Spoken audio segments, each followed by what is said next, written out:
اعوذ باللہ من الشیطان الرجیم بسم اللہ الرحمن الرحیم سورۃ البقرۃ مدنیہ بسم اللہ الرحمن الرحیم الف لام میم ذالک الکتاب لا ریب فیہ ھدی للمتقین الذین یؤمنون بالغیب ویقیمون الصلاۃ ومما رزقناهم ينفقون والذين يؤمنون بما أنزل إليك وما أنزل من قبلك وبالآخرة هم يوقنون صدق اللہ العظیم۔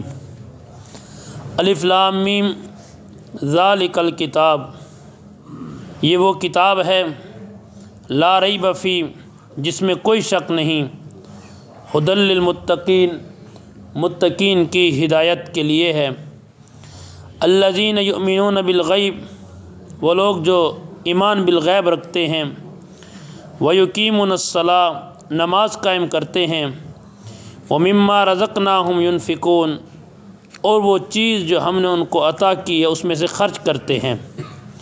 والذین یؤمنون بما انزل الیک، اور ایمان رکھتے ہیں جو ہم نے آپ پر نازل کیا، وما انزل من قبلک، اور اس چیز پر ایمان رکھتے ہیں جو آپ سے پہلوں پر نازل کیا، وبالآخرۃ ہم یوقنون، اور آخرت پر یقین رکھتے ہیں۔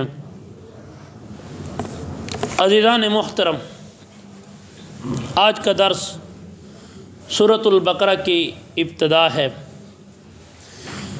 اس سورت کا نام ہے سورۃ البقرہ، مدنیہ، مدینے میں نازل ہوئی۔ میں نے پہلے بھی آپ کو بتایا تھا کہ ہر سورت کا نام اس کی وجہ تسمیہ ہوتی ہے یا شان نزول ہوتا ہے، بعض صورتوں کا ہے بعض کا نہیں ہے، اس کی وجہ تسمیہ ہے۔ یہ سورۃ البقرہ، اس کو بقرہ کیوں کہا جاتا ہے؟ اس سورت کا نام بقرہ کیوں رکھا گیا؟ بقرہ عربی زبان کا لفظ ہے جس کا مطلب ہے گائے، بیل، یعنی نر مادہ دونوں کے لیے استعمال ہوتا ہے۔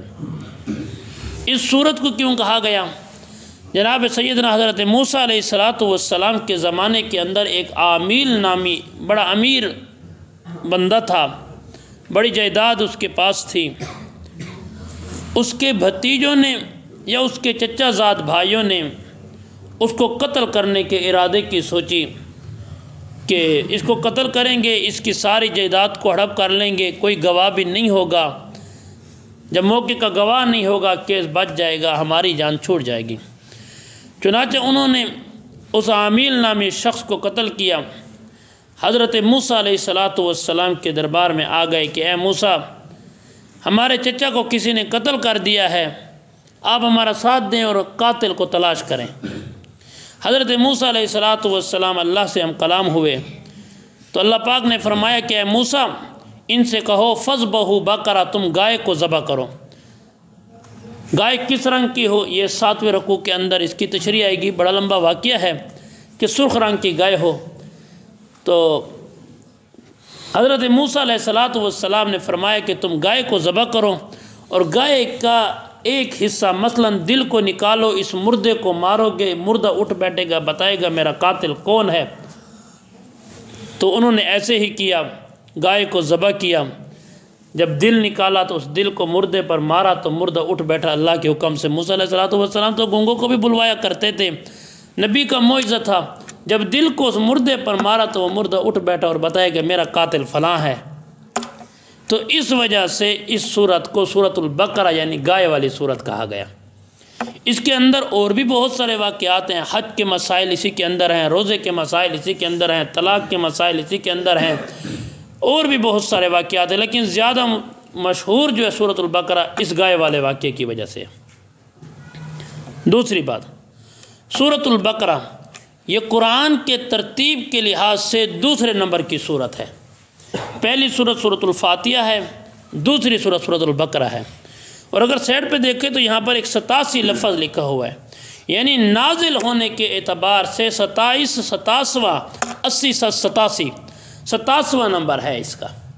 یہ پورے قرآن کی سب سے بڑی سورت ہے، اس کے 40 رکوع ہیں، اور یاد رکھو جس گھر کے اندر جنات ہو، شیاطین ہوں، یا جس گھر کے اندر کہ لوگ کہتے ہیں نا صاحب گھر کے اندر ڈر لگتا ہے، تو علماء نے لکھا ہے کہ اس سورت کو 7 دفعہ گھر میں پڑھو، 7 بندے بیٹھ جائیں، بولنا نہیں ہے اس میں، 7 دفعہ گھر میں پڑھو، پانی میں دم کرو، دیواروں پر چھڑکاؤ کرو، انشاءاللہ جنات ہے جو چیز بھی انشاءاللہ ختم ہو جائے گی۔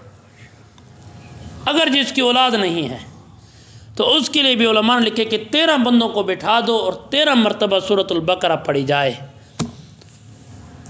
کھانے کی چیز پر دم کیا جائے، میاں بیوی کھائیں، انشاءاللہ اللہ پاک اولاد دے گا۔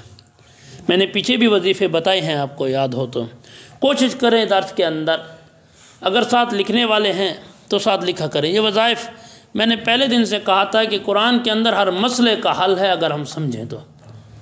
یہ اس لیے میں کئی دوست کہتے ہیں کہ مولوی صاحب ساتھ موبائل کیوں رکھتے ہیں، میں نے اس لیے ساتھ رکھی ہوئے کہ یہ ساری ریکارڈنگ ہوتی ہے اور پھر ان دوستوں نے گروپ بنایا، اس کے اندر چل رہا ہوتا ہے۔ بہرحال کوشش کریں، لکھی ہوئی چیز بہتر ہوتی ہے،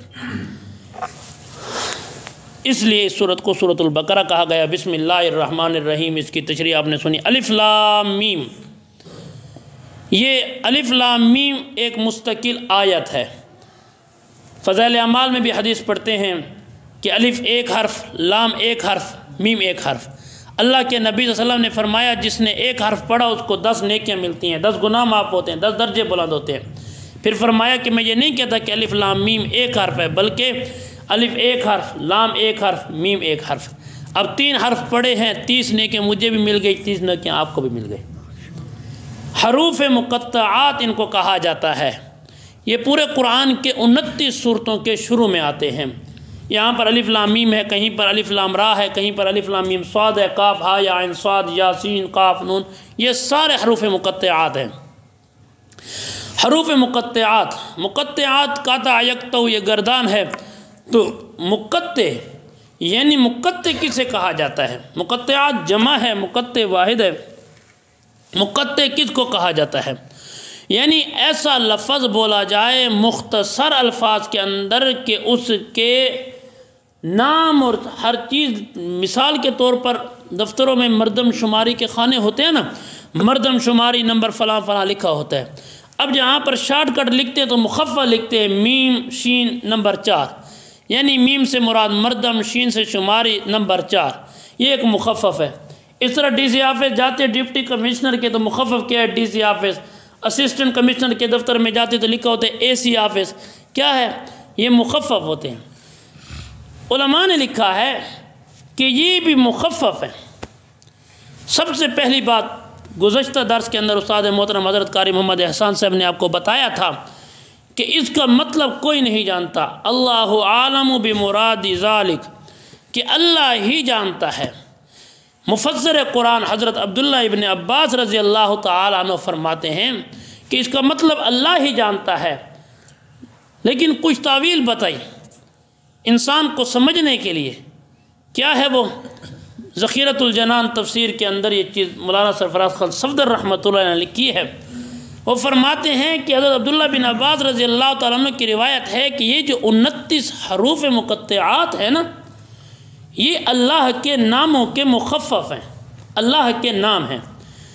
اب پھر ایک سوال ہوتا ہے کہ اللہ کے نام تو 99 ہیں جو کتاب قرآن کے اندر لکھے ہوئے ہیں، ان میں تو الف لام میم اور یہ نام نہیں ہیں۔ پھر فرمایا اللہ کے 5000 نام ہیں جو تمام آسمانی کتابوں میں پہلے تھے۔ یہ 99 نام جو قرآن کے اندر لکھے، یہ مشہور نام ہیں، اللہ کے 5000 نام ہیں۔ اور پھر فرمایا چلو بھئی اللہ کے نام تو ہیں لیکن اللہ کے ناموں کے مخفف ہیں۔ تو حضرت عبداللہ ابن عباس رضی اللہ تعالیٰ فرماتے ہیں کہ الف سے مراد اللہ ہے، لام سے مراد لطیف ہے۔ اللہ کا ذاتی نام، لطیف اللہ کا صفاتی نام۔ میم سے مراد مقتدر بھی آتا ہے، مقیت بھی آتا ہے، اللہ کے ناموں میں لکھا ہوا ہے یہ سارے۔ اب توجہ کریں، قرآن کے پہلے حرف کو دیکھیں۔ یاد ہو میں نے ایک مرتبہ آپ کو جمعے میں بھی کہا تھا کہ اگر ہم قرآن کو سمجھیں تو قرآن سے بڑا تعویذ کوئی نہیں ہے۔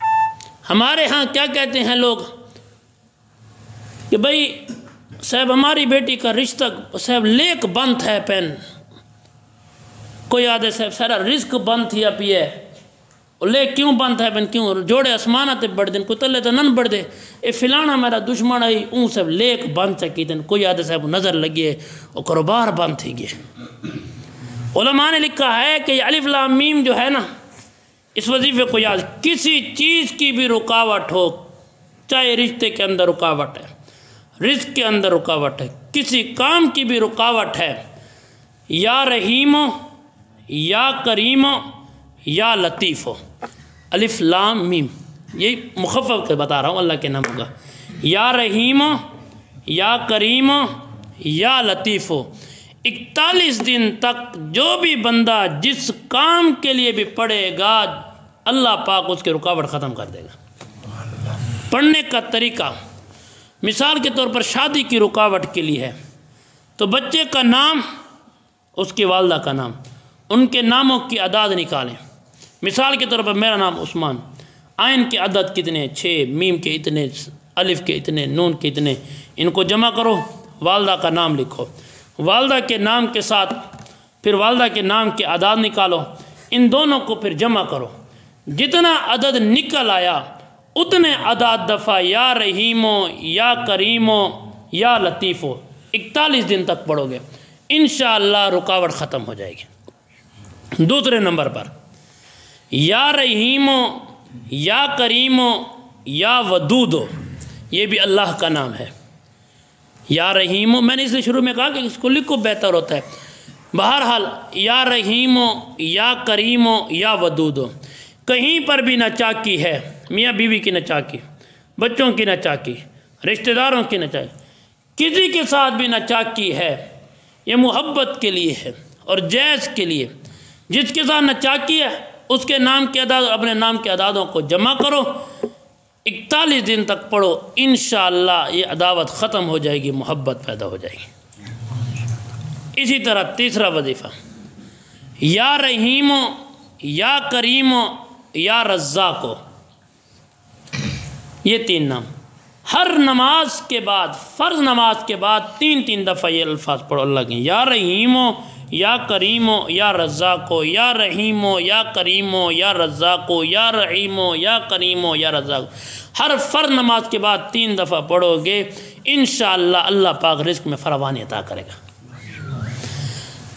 آخری طویل جو اس کی اور لکھی گئی الف لام میم، یعنی علماء نے لکھے، مفسر کو حضرت مولانا احمد لاہوری رحمۃ اللہ نے لکھا ہے کہ اللہ نے ان 3 لفظوں میں قسم اٹھائی ہے۔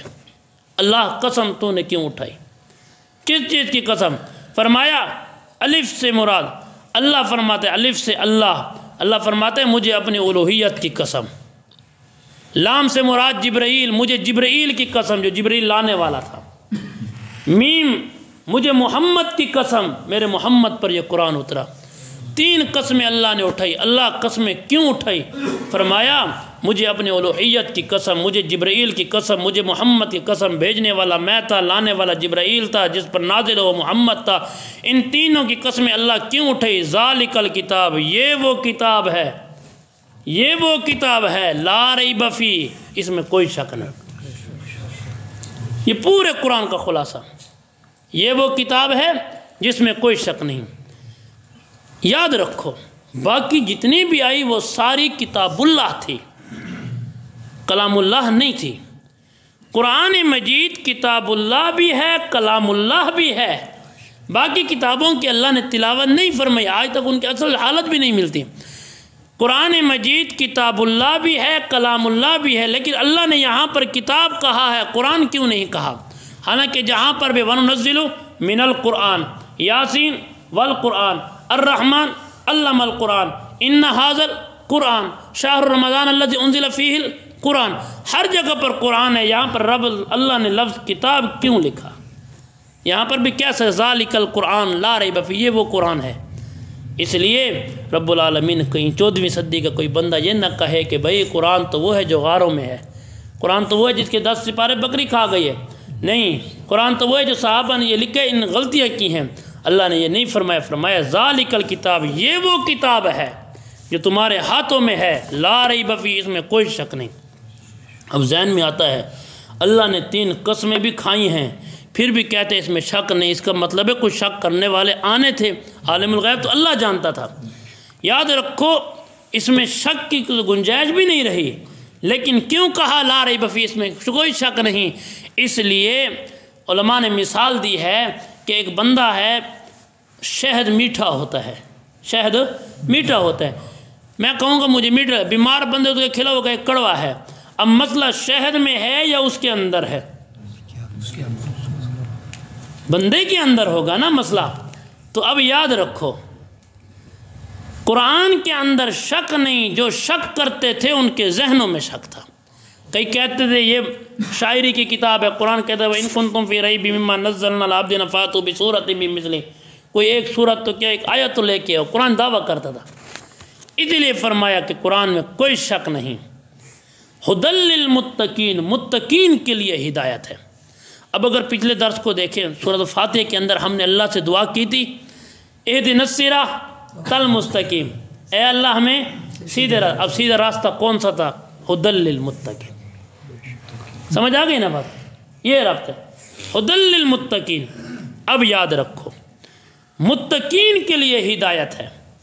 یہاں پر پھر ذہن کے اندر ایک اعتراض آتا ہے کہ یار متقین تو پہلے بھی صحیح راستے پر تھے، ان کے لیے ہدایت ہے، جو گمراہ ہیں ان کے لیے ہدایت نہیں ہے۔ پھر بات سمجھ آ رہی ہے نا؟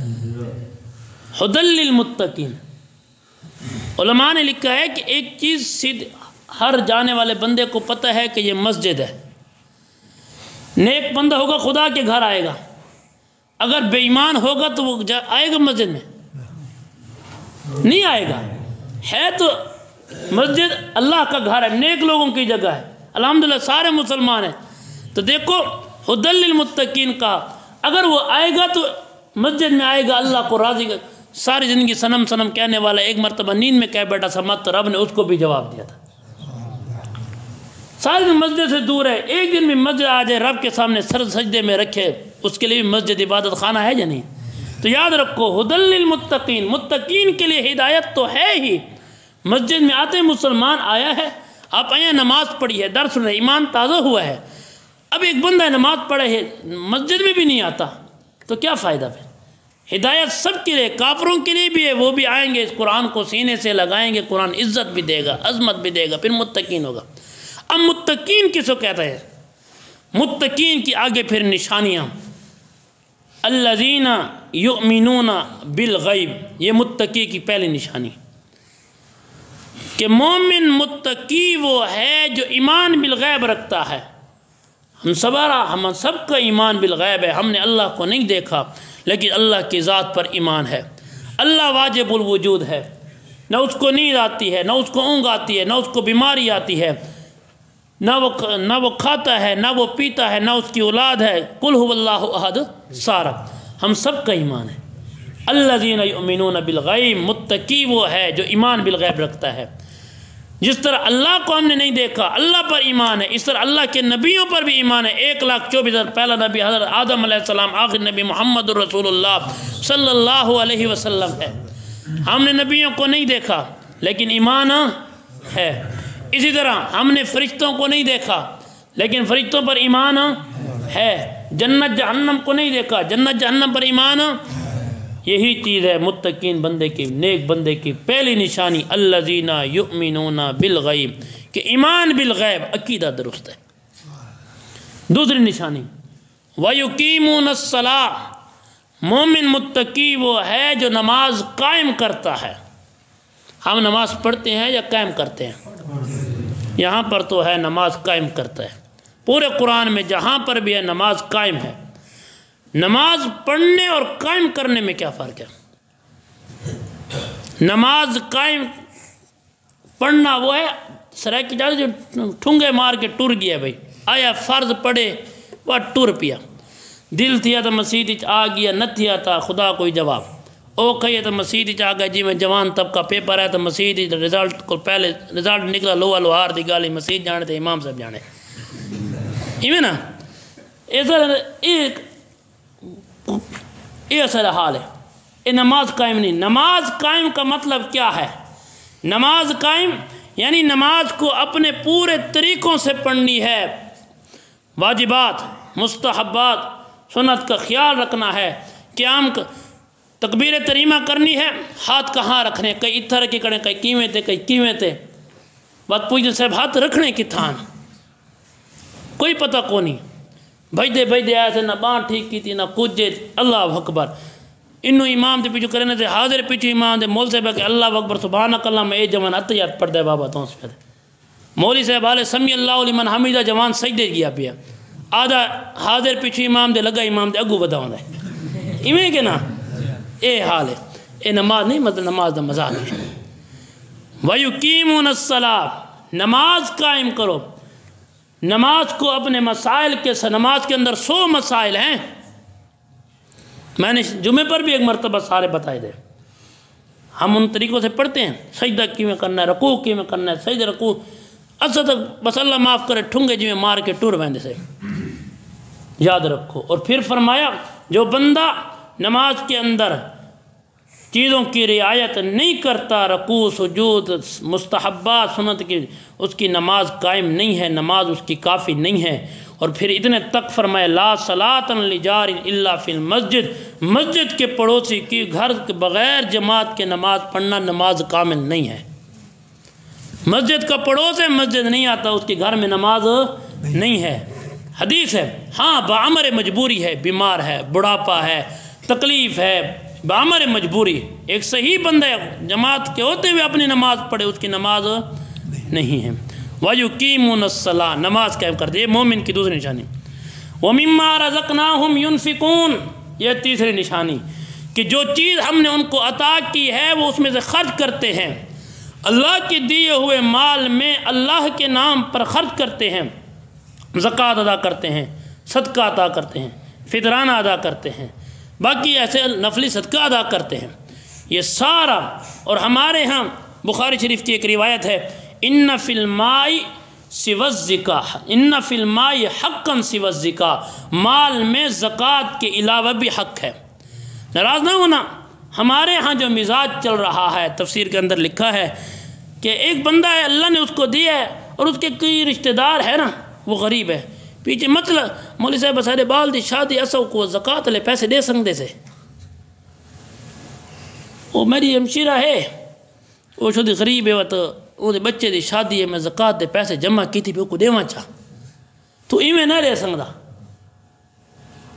زکوٰۃ کے علاوہ نہیں دے سکتے، صلہ رحمی کرو، محبتیں پھیلاؤ، صرف زکوٰۃ میں سے نہیں، بہن بھائیوں کا اور بے حق ہے، قریبی رشتہ دار ہے، زکوٰۃ اور جگہ پر دے دو، ایسے اللہ کے نام پہ دے دو، ہم کہتے ہیں صرف زکوٰۃ دیونے بقایا سے اللہ دے نام نہیں دیونا۔ وَمِمَّا رَزَقْنَاهُمْ يُنْفِقُونَ، جو مال ہم نے ان کو عطا کیا اس میں سے خرچ کرتے ہیں، صدقہ بھی دیتے ہیں، تمام۔ اللہ پاک نے جب یہ زمین بنائی تھی نا، یہ پانی تھا، اس کے اوپر زمین رکھی، زمین ڈاما ڈول تھی، اب مخلوق کیسے رہتی؟ پھر اللہ نے اس کے اوپر پہاڑوں کو کیلیں بنا کر لگا دیا، یہ زمین ایک جگہ پر رک گئی۔ فرشتوں نے پوچھا اللہ یہ پہاڑوں سے بھی وزنی کوئی چیز ہوگی؟ فرمایا ہاں آندھی ہے، یہ پہاڑوں کو بھی اڑا کے لے جائے گی۔ اللہ آندھی سے بھی کوئی وزنی چیز ہے؟ فرمایا بارش ہے، بارش آتی پھر یہ چیزیں نہیں ہوتی۔ پھر فرمایا اللہ اس سے بھی کوئی چیز ہے؟ تو اللہ پاک نے فرمایا مومن بندے کے دائیں ہاتھ کا دیا ہوا صدقہ، تمام چیزوں سے بڑھ کر، ان الصدقۃ لتطفی غضب الرب ومیتۃ السوء، بہترین صدقہ وہ ہے آنے والی بلاؤں کو ٹال دیتا ہے۔